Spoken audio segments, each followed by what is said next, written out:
Hello friends, எல்லோரும் எப்படி இருக்கீங்க? இன்றைக்கி நம்ம வீடியோவில் ஈவினிங் சுட சுட சாப்பிட்றதுக்கு நல்ல ஒரு சூப்பரான இன்ஸ்டன்ட் ரெசிபி தான் நம்ம பார்க்க போகிறோம். அதாவது நம்ம டீ போடுற நேரத்திலே பார்த்திங்கன்னா இந்த ஸ்நாக்கை செஞ்சிடலாம். அவ்வளோ ஈஸியாக இருக்கும் செய்யறதுக்கு. எல்லாருமே ட்ரை பண்ணக்கூடிய அளவுக்கு ஈஸியாகவும் இருக்கும். நல்லா டேஸ்டியாகவும் உங்களுக்கு இந்த ஸ்நாக் கிடைக்கும். அதுவும் இப்போ பார்த்திங்கன்னா நிறைய இடத்துல மழை வேறு பெஞ்சிட்ருக்கு. இந்த மழைக்கு நல்லா சுட சுட இந்த மாதிரி ஸ்நாக்ஸ் செஞ்சு சாப்பிடும்போது அவ்வளோ சூப்பராக இருக்கும். வாங்க ஒரு 10லேருந்து 15 நிமிஷத்தில் நல்லா சூப்பராக ஒரு ஸ்நாக் ரெசிபி எப்படி செய்கிறதுன்னு பார்க்கலாம். ஒரு கப் அளவுக்கு அரிசி மாவை எடுத்து வச்சுருக்கேன். நான் எடுத்துருக்கிற அரிசி மாவோட வெயிட் பார்த்தீங்கன்னா 130 கிராம் இருக்குது. நீங்கள் கடையில் வாங்கின பச்சரிசி மாவாக இருக்கட்டும், இல்லை வீட்டில் அரைச்ச மாவாக இருக்கட்டும், எது வேணாலும் நீங்கள் எடுத்துக்கோங்க. ஒரு கப் பச்சரிசி மாவை எடுத்துக்கோங்க. 2 பெரிய வெங்காயம் எடுத்து நல்லா மெல்லிசாக நீள நீளமாக இந்த மாதிரி கட் பண்ணி எடுத்து வச்சுருக்கேன். இப்போ இந்த வெங்காயத்தை ஒரு பாத்திரத்தில் சேர்த்துக்கலாம். காரத்துக்கு 2 பச்சை மிளகாய் எடுத்து பொடியாக கட் பண்ணி வச்சுருக்கேன், அதையும் சேர்த்துக்கிறேன்.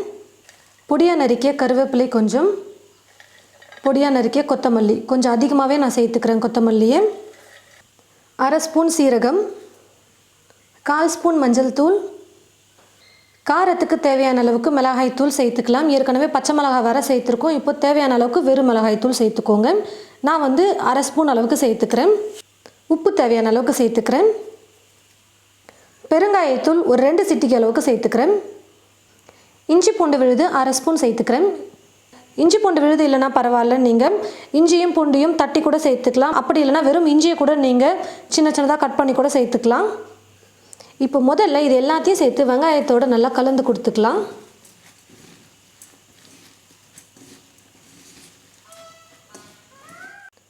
எல்லாத்தையும் நல்லா கலந்து கொடுத்ததுக்கப்புறமா நம்ம எடுத்து வச்சுருக்கிற 1 கப் அரிசி மாவை சேர்த்துக்கலாம். கொஞ்சமாக சேர்த்துட்டு நல்லா கலந்து கொடுத்துட்டு அதுக்கப்புறம் திரும்பவும் மீதி இருக்கிற அரிசி மாவை சேர்த்துக்கிறேன்.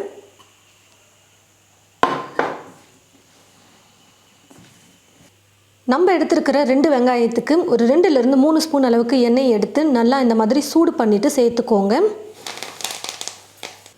நல்லா எண்ணெயை சூடு பண்ணி சேர்க்கும் போது நல்லா கிறிஸ்பியாக இருக்கும் ஸ்நாக் சாப்பிட்றதுக்கு. இப்போது கொஞ்சம் கொஞ்சமாக தண்ணியை சேர்த்து நம்ம மாவு பிசைஞ்சிக்கணும். வெங்காயத்தில் ஈரப்பதம் அதிகமாக இருக்கும், அதனால் நீங்கள் தண்ணி ரொம்ப அதிகமாக சேர்க்கக்கூடாது. சும்மா லைட்டாக 1 ஸ்பூன் இல்லை 2 ஸ்பூன் அளவுக்கு தண்ணியை சேர்த்துட்டு நீங்கள் பிசைஞ்சிங்கன்னா போதும்.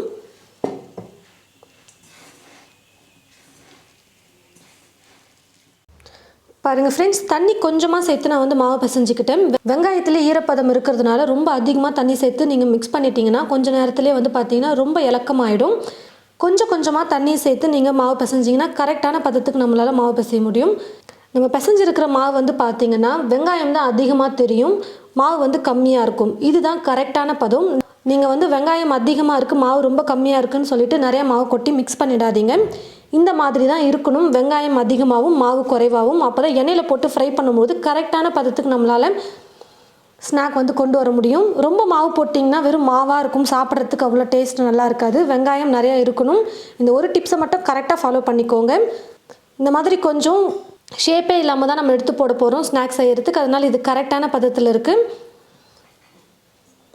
ஸ்டவ்வை பற்ற வச்சுக்கிட்டு கடாயில் எண்ணெய் ஊற்றி வச்சுட்டேன். எண்ணெயும் பார்த்திங்கன்னா நல்லா காஞ்சி வந்துருச்சு. கொஞ்சமாக மாவு எடுத்து போட்டு பாருங்கள், எண்ணெய் காஞ்சிருக்கா இல்லையான்னு தெரியும். எண்ணெய் நல்லா காஞ்சதுக்கப்புறமா கொஞ்சம் கொஞ்சமாக மாவு எடுத்து நம்ம எண்ணெயில் போட்டுக்கலாம். இது ஷேப்பாக போடணும் அப்படின்லாம் இல்லை, நம்ம எடுத்து அப்படியே எண்ணெயில் போடுறது தான். எண்ணெய் காஞ்சதுக்கப்புறமா தீயை குறைச்சி வச்சுக்கோங்க. ரொம்ப தீ ஃபுல்லாக வச்சுட்டிங்கன்னா ரொம்ப சீக்கிரமாக கலர் மாறிடும், ஆனால் வெந்திருக்காது. கொஞ்சம் லைட்டாக குறைச்சி வச்சுட்டு குக் பண்ணிக்கோங்க. அப்பப்போ கரண்டி வச்சு கலந்து கொடுத்துக்கிட்டே இருக்கலாம், அப்போ தான் எல்லா பக்கமும் நல்லா வெந்து வரும்.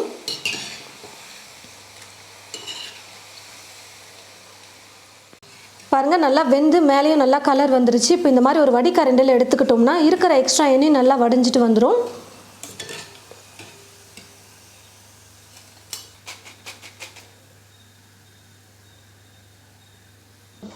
இதே போல் மீதி இருக்கிற மாவை எண்ணெயில் போட்டு நம்ம பொரிச்சு எடுத்துக்கலாம். பாருங்கள் ஃப்ரெண்ட்ஸ், வெங்காயமும் அரிசி மாவும் வச்சு நம்ம நல்ல ஒரு டேஸ்டியாக சூப்பராக பகோடா ரெடி பண்ணிட்டோம். ரொம்பவே ஈஸி இந்த ஸ்நாக் செய்கிறது. ஒரு 15 நிமிஷம் இருந்தால் போதும், நம்ம டக்குன்னு செய்யக்கூடிய ரெசிபி தான் இது. நீங்கள் டீ போடுற நேரத்தில் இந்த ஸ்நாக்கை நீங்கள் செஞ்சிட்டிங்கனாலே போதும். டீயோட ஈவினிங் டைமில் மழைக்கு நல்லா சுட சுட சாப்பிட்றதுக்கு அவ்வளோ சூப்பராக இருக்கும் இந்த பகோடா ரெசிபி.